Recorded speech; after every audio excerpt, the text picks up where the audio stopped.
ORS గురించి ఈ మధ్య కాలంలో చాలా చర్చ జరుగుతుంది కదా. డాక్టర్ శివరంజని సంతోష్ మేడం కూడా దాని మీద చాలా ఫైట్ చేసి కోర్టులో కేసేసి ఇప్పుడు విన్ కూడా అయ్యారు కదా. సో ఈ ఓఆర్ఎస్ గురించి మీకు తెలిసింది ఏంటి? అంటే ఇంతకు ముందు మీరు ఓఆర్ఎస్ ఎల్ అనేది అమ్మేవాళ్ళ, ఇప్పుడు అమ్మడం మానేశారా? అది ఇట్లా మీకు తెలిసిన అవగాహన ఏంటి అది చెప్పండి. అయితే అమ్మేవాళ్ళం, అమ్మలేదని కాదు, అమ్మేవాళ్ళము.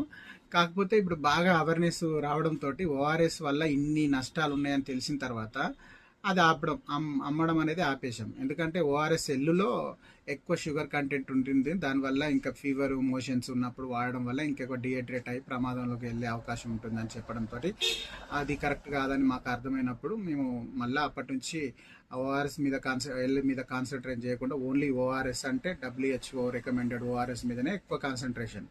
అది ఇవ్వడం వల్ల అందరికీ సేఫ్, మాకు సేఫ్, ప్రాబ్లం ఏమి ఉండదు కదా దానివల్ల. ఎందుకంటే వాళ్ళు హెల్త్ ఆర్గనైజేషన్ వాళ్ళు అప్రూవల్ చేసిన ఓఆర్ఎస్ WHO కాబట్టి దానివల్ల ఏమీ రిస్క్ ఉండదు. కాబట్టి పిల్లలు తాగొచ్చు, పెద్దవాళ్ళు తాగొచ్చు, ఎవరైనా తాగొచ్చు. కాకపోతే టేస్ట్ ఉండకపోవడం వల్ల ఫీవర్ ఉన్న వాళ్ళు కానీ ఎక్కువ శాతం మోషన్స్ అయ్యి డిహైడ్రేట్ అయినప్పుడు ఎవరికైనా తాగాలనిపించదు.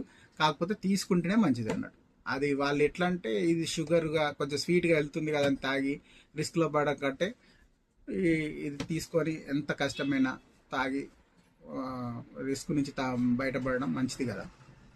సో మీరు ఎట్లా తెలుసుకున్నారు అంటే ఇది ఓఆర్ఎస్ కాదు అనే విషయం మీరు ఎట్లా తెలుసుకున్నారు? నాకు తెలిసిందైతే ఓఆర్ఎస్ఎల్ గురించి తెలిసింది, WHO ఓఆర్ఎస్ గురించి తెలిసింది డాక్టర్ శివరంజన్ మేడం ద్వారానే నేను తెలుసుకున్నా.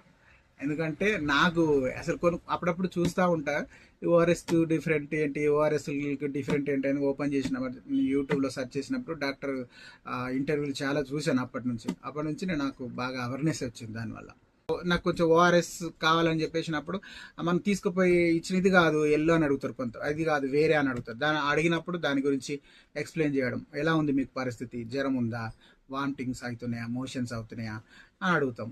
అయితే మోషన్స్ అవుతున్నాయి, వామిటింగ్స్ అవుతున్నాయి, జ్వరం ఇలాంటి కంప్లైంట్స్ ఉన్నప్పుడు ఇయ్యను నేను. ఎందుకంటే మళ్ళీ ఇంకెక్కువ అయ్యే రిస్క్ ఉంటుంది కాబట్టి దాని గురించి నేను పౌడరే ఇస్తాను. మీకు ఎంత కష్టమైనా ఇదే తీసుకోవాలి, మీకు టేస్ట్ అనిపించకపోవచ్చు కానీ అది తీసుకోవడం వల్ల మీకేం బెనిఫిట్ అని చెప్పి సేల్ చేయడం జరుగుతుంది.